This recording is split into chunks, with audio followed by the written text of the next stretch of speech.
بسم اللہ الرحمن الرحیم الحمد للہ رب العالمین وصلی اللہ علی اشرف الانبیاء والمرسلین وعلی آلہ واصحابہ اجمعین ومن تبعہم باحسان الی یوم الدین اللہم صلی علی محمد وعلی آل محمد کما صلیت علی ابراہیم وعلی آل ابراہیم انک حمید مجید اللہم بارک علی محمد وعلی آل محمد کما بارکت علی ابراہیم وعلی آل ابراہیم انک حمید مجید رب اشرح لی صدری ویسر لی امری واحلل عقدۃ من لسانی یفقہوا قولی اللہم انفعنی بما علمتنی وعلمنی ما ینفعنی وزدنی علما رب اوزعنی ان اشکر نعمتک التی انعمت علی وعلی والدی وان اعمل صالحا ترضاہ واصلح لی فی ذریتی انی تبت الیک وانی من المسلمین۔ عن العرباض بن ساریۃ رضی اللہ عنہ قال قال رسول اللہ صلی اللہ علیہ وسلم علیکم بسنتی وسنت الخلفاء الراشدین المہدیین، رواہ الامام احمد و ابو داود والترمذی۔ نبی کریم صلی اللہ علیہ وآلہ وسلم کے خلفائے راشدین کی سنت کی پیروی کے حوالے سے اس حدیث کے اندر رسول اللہ صلی اللہ علیہ وسلم فرما رہے ہیں۔ یہ حدیث دراصل ایک لمبی حدیث ہے، اس کا تھوڑا سا حصہ ہمارے ممدوح کتاب کے مؤلف سیدنا مولانا محمد داود غزنوی رحمہ اللہ وہ اپنی کتاب نخبۃ الاحادیث کے اندر ذکر فرما رہے ہیں۔ پوری حدیث عرباض بن ساریہ رضی اللہ عنہ سے جو مروی ہے وہ کچھ اس طرح ہے۔ قال صلی بنا رسول اللہ صلی اللہ علیہ وسلم ذات یوم، رسول اللہ صلی اللہ علیہ وسلم نے ایک دن ہمیں نماز پڑھائی۔ ثم اقبل علینا بوجہہ، پھر رسول اللہ صلی اللہ علیہ وسلم ہماری طرف متوجہ ہوئے اپنے چہرے کے ساتھ۔ فوعظنا موعظۃ بلیغہ،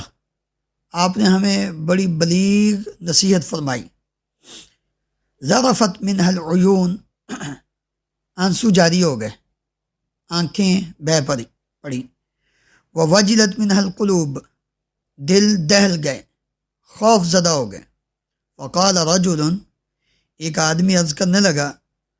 یا رسول اللہ صلی اللہ علیہ وسلم، اے اللہ کے رسول صلی اللہ علیہ وسلم، کأن هذه موعظۃ مودع، یہ تو ایسے شخص کی نصیحت آموز باتیں ہیں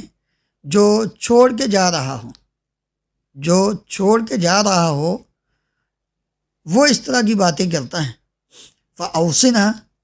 آپ ہمیں کچھ وصیت ہی کیجیے۔ فقال،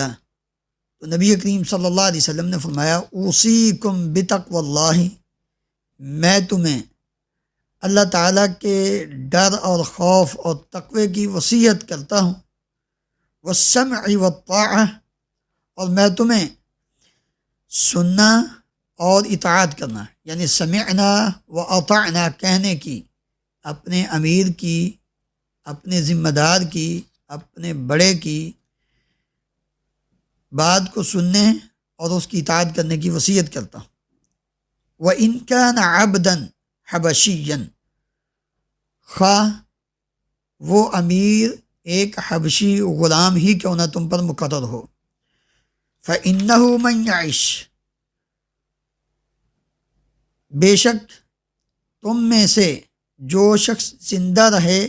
بعدی، میرے بعد، فَسَيَرَىٰ اخْتِلَافًا كَثِيرًا، تو وہ بہت زیادہ اختلاف دیکھے گا۔ جب یہ بات نبی کریم صلی اللہ علیہ وسلم نے فرمائی تو اس کے بعد آپ صلی اللہ علیہ وسلم نے فرمایا فَعَلَيْكُمْ بِسُنَّتِي، تم اپنے آپ پر میری سنت وسنت الخلفاء الراشدین المہدیین، اور ہدایت یافتہ خلفائے راشدین کے طور طریقے کو لازم پکڑنا، لازم کر لینا۔ تمسکوا بہا، اسے تھام لو،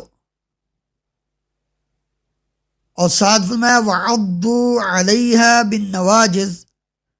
خوب مضبوطی سے پکڑ لو۔ نواجذ داڑھ کو کہتے ہیں، پچھلی داڑھ کو، داڑھ کے ساتھ مضبوطی سے اس کو تھام لینا۔ اور ساتھ فرمایا وَإِيَّاكُمْ وَمُحْدَثَاتِ الْأُمُورِ، اور تم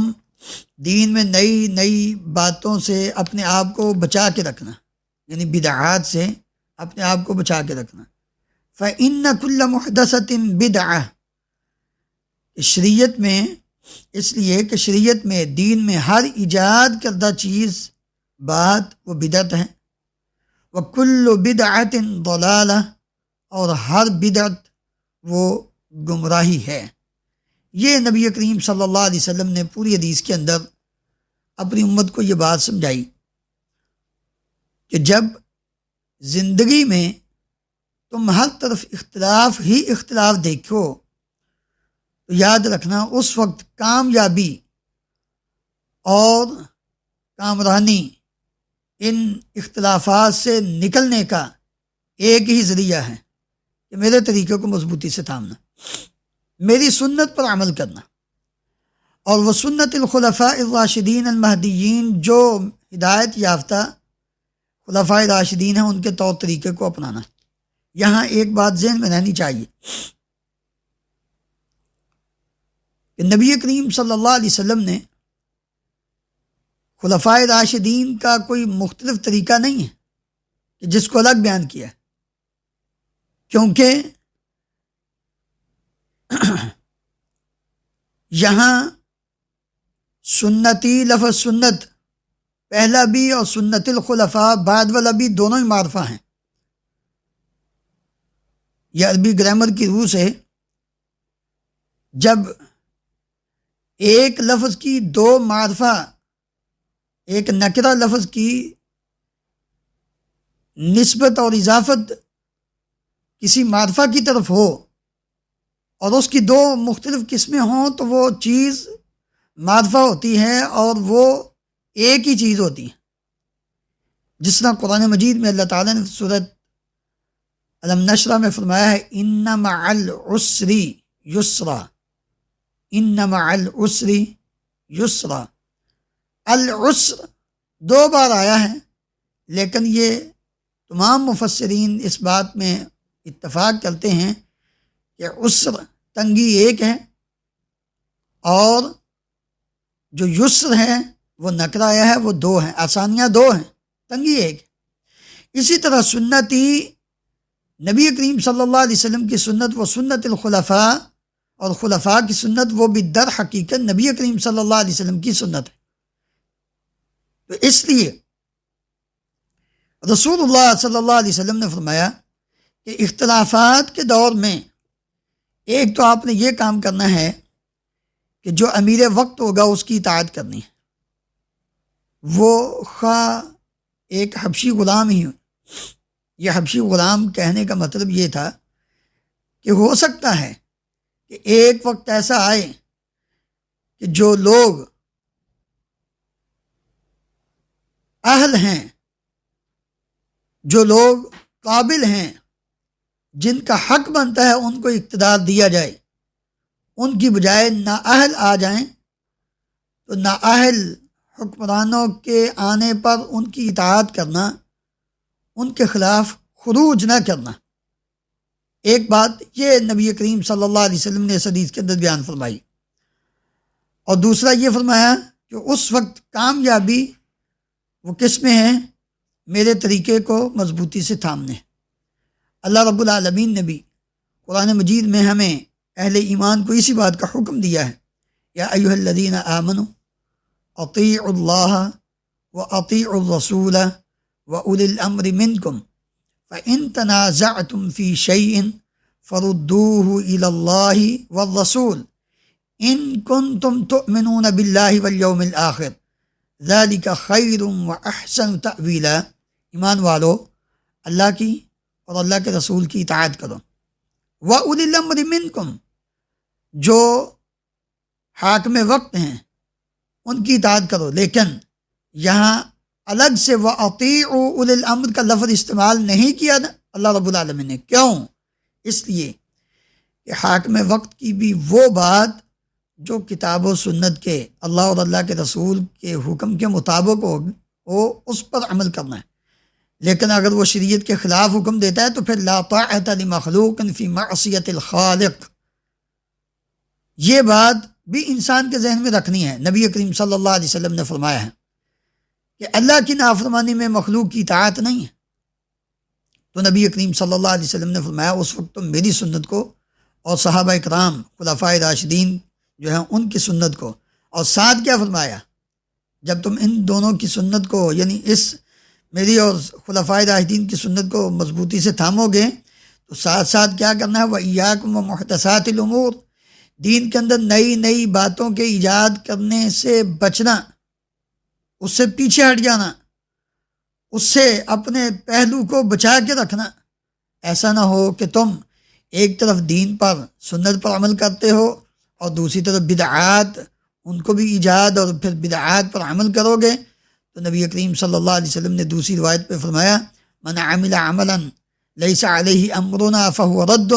جس نے کوئی ایسا عمل کیا جو ہمارے حکم کے مطابق نہیں ہے وہ مردود ہے۔ من احدث فی امرنا ھذا ما لیس منہ فہو رد، جس نے کوئی نیا کام ایجاد کیا ہمارے اس دین کے اندر وہ بھی مردود ہے، نہ قابل قبول ہے۔ تو سنت کے خلاف، سنت کے مقابلے میں بدعت کو ایجاد کرنا، نبی کریم صلی اللہ علیہ وسلم نے اس حدیث کے اندر فرمایا فَإِنَّ كُلَّ مُحْدَثَةٍ بِدْعَةٍ، ہر نیا کام ایجاد کرنا جس کی بنیاد بیس نہ قرآن مجید میں ہے نہ نبی کریم صلی اللہ علیہ وسلم کی صحیح حدیث میں ہے، وہ بدعت ہے۔ وَكُلُّ بِدْعَةٍ ضَلَالَةٍ، اور آپ صلی اللہ علیہ وسلم نے فرمایا کہ ہر بدعت وہ گمراہی ہے، یعنی سنت کے مقابلے میں بدعت وہ گمراہی اور سنت ہدایت ہے۔ اس لیے دنیا اور آخرت کی کامیابی کے لیے نبی کریم صلی اللہ علیہ وسلم نے اس حدیث کے اندر یہ ہمیں حکم دیا ہے کہ ہم آپ صلی اللہ علیہ وسلم کی سنت کو مضبوطی سے تھامیں اور اس پر اپنی جان کو قربان کر دیں، یہی کامیابی ہے۔ اور اسی لیے نبی کریم صلی اللہ علیہ وسلم نے فرمایا تھا کل امتی یدخلون الجنہ الا من ابا، میری ساری امت جنت میں داخل ہوگی مگر جس نے جنت میں جانے سے انکار کیا۔ صحابہ اکرام رضی اللہ عنہم اجمعین نے بڑے تعجب سے پوچھا، قالوا ومن یأبا یا رسول اللہ، اللہ کے رسول وہ کون بد نصیب ہے جو جنت میں جانے سے انکار کرے گا؟ تو آپ نے فرمایا تھا من اطاعنی دخل الجنہ ومن عصانی فقد ابا، جس نے میری اطاعت کی، میری سنت پر عمل کیا، من احب سنتی فقد احبنی ومن احبنی کان معی فی الجنہ، جس نے میری سنت سے محبت کی اس نے گویا مجھ سے محبت کی، اور جس نے میری سنت سے محبت کی اس نے مجھ سے محبت کی، اور جس نے مجھ سے محبت کی کان معی فی الجنہ، وہ میرے ساتھ جنت میں ہوگا۔ ادھر کیا فرمایا، جس نے میری اطاعت کی وہ جنت میں داخل ہو گیا، ومن عصانی فقد ابا، جس نے میری نافرمانی کی اس نے جنت میں جانے سے انکار کر دیا۔ اس لیے زندگی میں انسان اپنے آپ کو عزت، رفعت، بلندی کے مقام تک پہنچانا چاہتا ہے، اس کا ایک ہی حل ہے، معاشرے کے اندر لوگ کچھ بھی کہیں لیکن یاد رکھو جب کوئی بھی انسان نبی کریم صلی اللہ علیہ وسلم کے طریقے کے مطابق تھوڑی سی ہمت کر کے عمل کر لیتا ہے، یقیناً ایک وقت آتا ہے کہ کل کے جو دشمن تھے، کل کے جو باتیں کرنے والے تھے، وہ کہتے ہیں کہ یار وہ آدمی بڑا اچھا ہے، اس نے صحیح کام کیا ہے۔ ایک شخص ہمارا جاننے والے، وہ